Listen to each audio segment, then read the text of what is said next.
Hi, I'm Mark from L&M Small Engine. Today we work on a Coleman CT200U-EX. I worked on this thing like 2.5, 3 months ago. It had no spark and the recoil was shot, and they didn't run an air filter on it. Well, I got it running that time, but the longer the motor ran, it wouldn't idle no more. But you let the motor sit for a day and it'd idle for a while till the motor got hot. I took the spark plug out, shined my camera in there, and on the intake side of the cylinder, it was all scratched up because it was sucking all the dirt in. So I went and got a 212cc Predator from Harbor Freight. I bolted that on there, and this motor here, the PTO shaft is a 5/8. Well, this one had a 3/4 inch shaft, so I put a new sprocket on there. And the chain was all rusted. It wouldn't go flat, so I put a new chain on it. So now all that's left is to put a new throttle cable on there and new brakes. This thing didn't have no brakes on it last time I was here, and I told them they couldn't take it without any brakes. So I got everything to get this finished up, so I hope you enjoy the video. Okay, my microphone went kaput, so I apologize for if it don't sound too clear, but here's that new motor.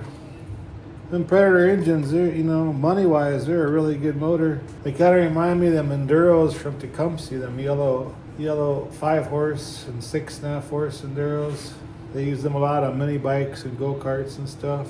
For the price, it's a good, reliable motor. Anyways, I replaced this right here. The other one didn't have no shoes in it, and this bar here was gone. No cable, so I went and ordered a bunch of stuff on eBay. So hopefully we can get this thing back together again so kids can enjoy this. Go ahead and get this brakes all set up here.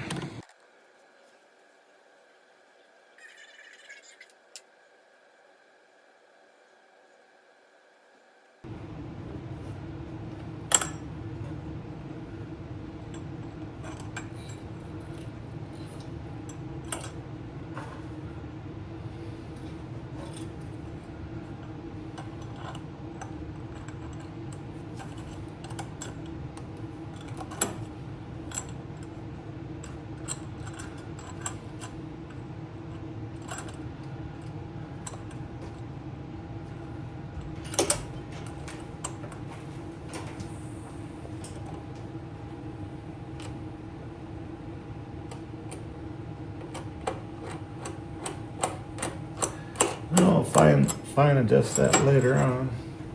Okay, we'll hook up the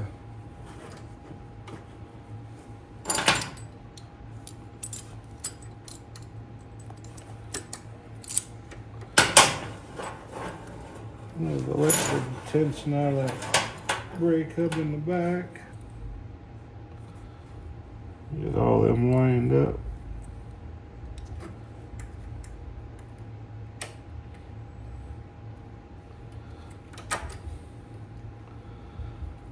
There we go.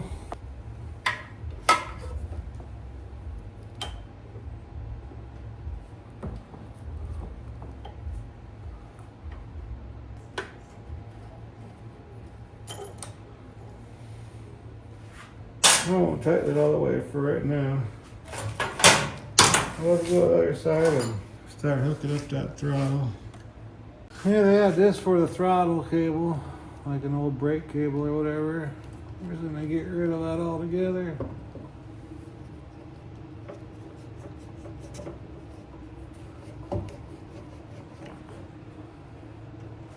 We got a regular throttle style.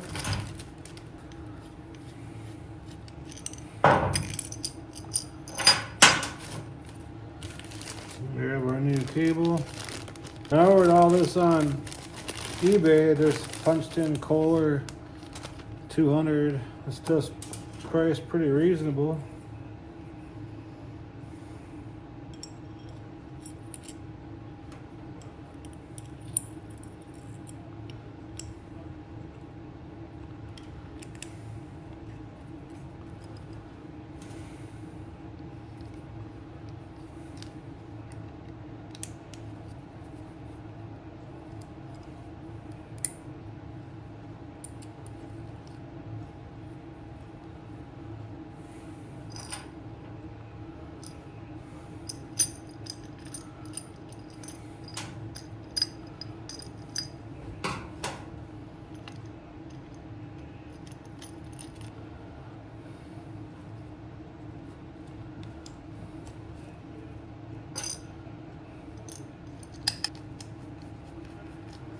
It should be able to slide right on.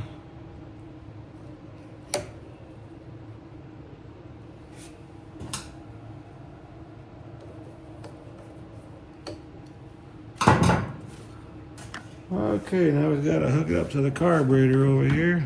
There's a 10mm nut that has a friction gasket on it for this throttle.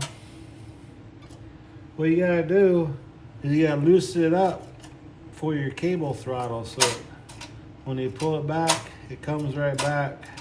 Make sure you do that, or else when you give it gas, the thing's gonna stay full power.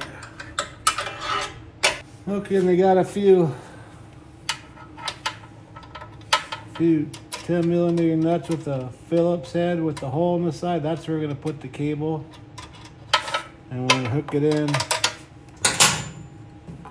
right here. They give you 2 spots.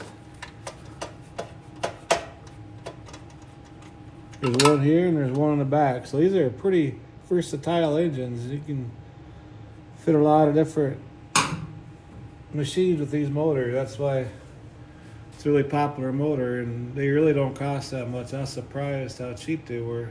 So we'll grab our throttle cable, and this has a little lead end on it. We have to cut that off. You have to use a sharp pair of wire cutters so you don't unfray that. I might have to take the muffler off to do this. I cut that end off. Yeah, I think we'll take the muffler off. We'll go on the other side. I'll be able to see it better. Okay, these nuts are 13mm. I'm gonna put an extra spring on the throttle just in case the first one fails. There, see, here's that nut I was telling you about. When these motors come, this nut right here, it's on there tight, but it's a lock nut, so you can loosen up a little bit. This is where we'd hook our cable on. So we'll just grab this nut. Don't take the screw all the way out. Just make sure it's not blocking the hole.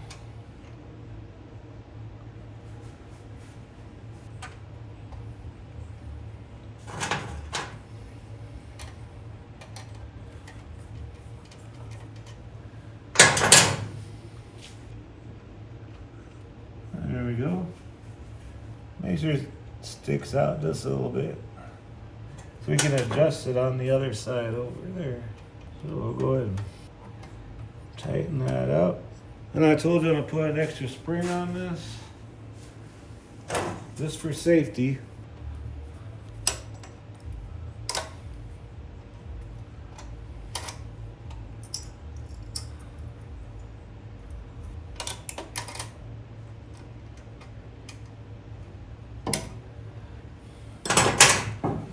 Cut that excess off.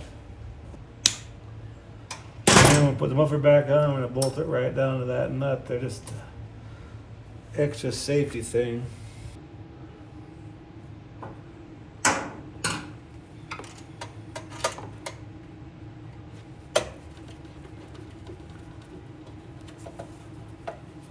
Go ahead and snug that down.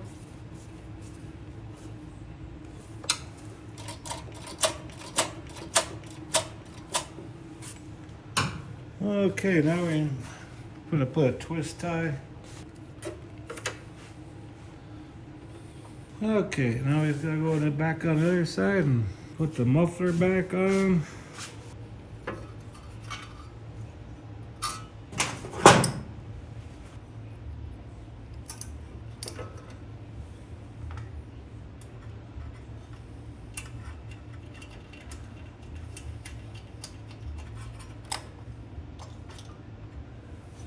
That just an extra safety precautions, all that spring's for.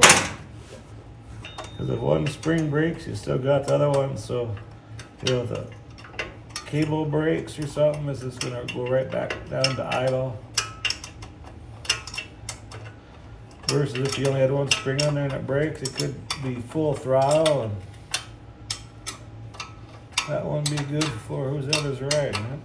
Okay, now I'm gonna lower it to the ground and I already got 1030 oil in there. I already got gas in there. We'll run it around a little bit, then we might have to re-tension the chain, but we'll get it started up next. Okay, let's start her up. Switch is on, fuel's on, choke is on.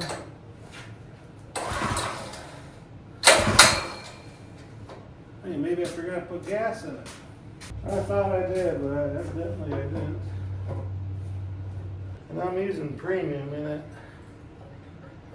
The manual says it prefers 90 octane or greater, than around here 91s are premium around here.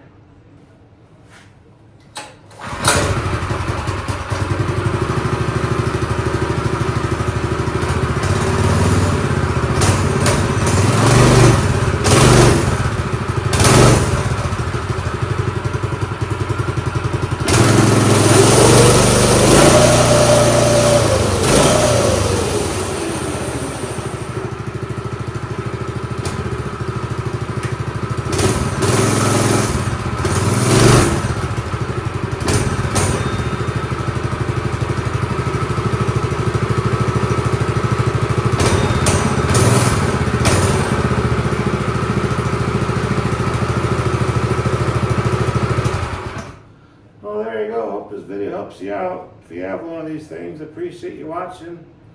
If you like my videos, please press the like button and please subscribe. I know you guys have a good afternoon.